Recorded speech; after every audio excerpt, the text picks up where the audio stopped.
আসসালামু আলাইকুম। লিপি কুকিং রেসিপিতে সবাইকে স্বাগতম জানিয়ে শুরু করছি আজকের রেসিপি। আজ আমি আপনাদেরকে তৈরি করে দেখাবো কচু দিয়ে, মান কচু দিয়ে শিং মাছ রান্না। এই রেসিপিটি তৈরি করা খুবই সহজ, খেতে ভীষণ মজার, অল্প সময়ের মধ্যে তৈরি করে নেওয়া যায়। তো চলুন দেখে নেই পুরো রেসিপিটি।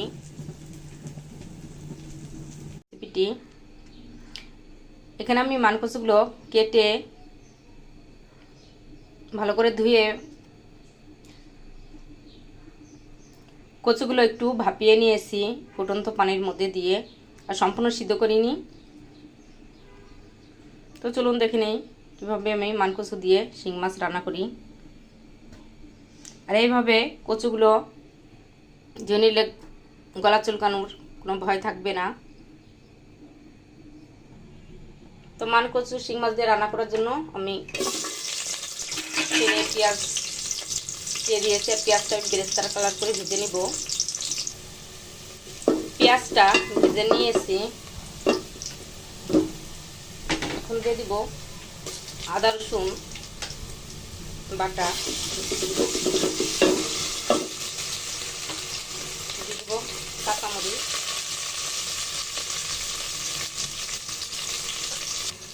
কাঁচা মশলাটা একটু ভালো করে ভেজে নিয়েছি। সামান্য পানি দিয়ে মশলাটা ভালো করে কষিয়ে নিব।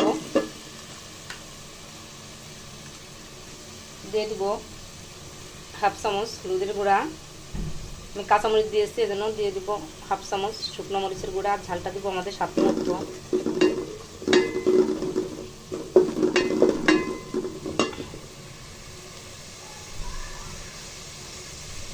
দিয়ে দেবো লবণ। মশলাটা ভালো করে কষিয়ে নিব। মশলাটা ভালো করে কষিয়ে নিয়েছি।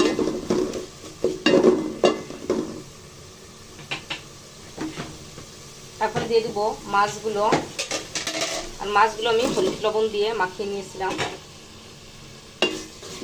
মাছগুলো দিয়ে ভালো করে কষিয়ে নিব। মাছগুলো ভালো করে কষিয়ে নিয়েছি, আর দিয়ে দেবো সামান্য পানি কষানোর জন্য।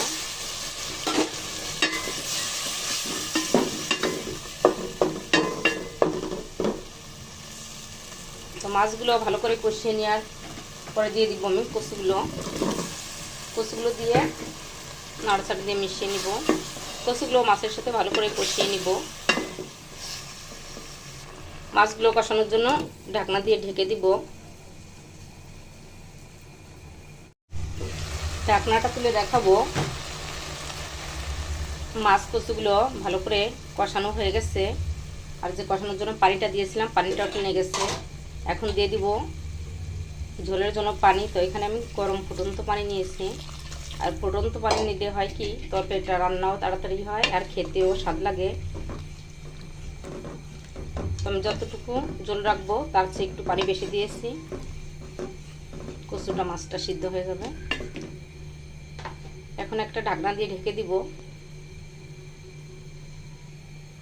একটা ঢাকনা দিয়ে ঢেকে দিয়েছি, তারপর দেখাবো কেমন হয়েছে আমার রান্নার কচু দিয়ে শিং মাছ রান্না। তো মান কচু শিং মাছের রান্না হয়ে গেছে। আর নামানোর আগে আমি দিয়ে দিব একটা মশলা, পেঁয়াজ বেরেস্তা করে জিরা ভেজে সাথে আমি বেটে নিয়েছি। এই মশলাটা দিলে তরকারিটা খেতে ভীষণ ভালো লাগে। তো আপনারা যারা জেনে আর যারা না জেনে মশলাটা দিয়ে তরকারিটা রান্না করে খাবেন, দেখবেন ভীষণ মজার খেতে। তো এই মশলাটা দিয়ে 1 মিনিটের মতন জাল দিয়ে নেব। তো আমি মশলাটা দিয়ে 1 মিনিটের মতো জাল দিয়ে নিয়েছি। তৈরি হয়ে গেল আমার শিং মাছ দিয়ে কচু রান্না। কচু দিয়ে শিং মাছ রান্না তৈরি হয়ে গেল। তো আপনার বাসায় ট্রাই করবেন, আর কেমন হলো আমাকে কমেন্টস করে জানাবেন। আমার রেসিপিটি যদি আপনাদের ভালো লাগে আমার চ্যানেলটি সাবস্ক্রাইব করবেন, আমার ফেসবুক পেজটি ফলো করে লাইক দিয়ে সাথে থাকবেন। আর হ্যাঁ, সাবস্ক্রাইব করতে ভুলবেন না। সবাই ভালো থাকবেন। নতুন নতুন রেসিপি নিয়ে আবার আপনাদের সামনে হাজির হয়ে যাব। আমাদের জন্য দোয়া করবেন। আল্লাহ হাফেজ।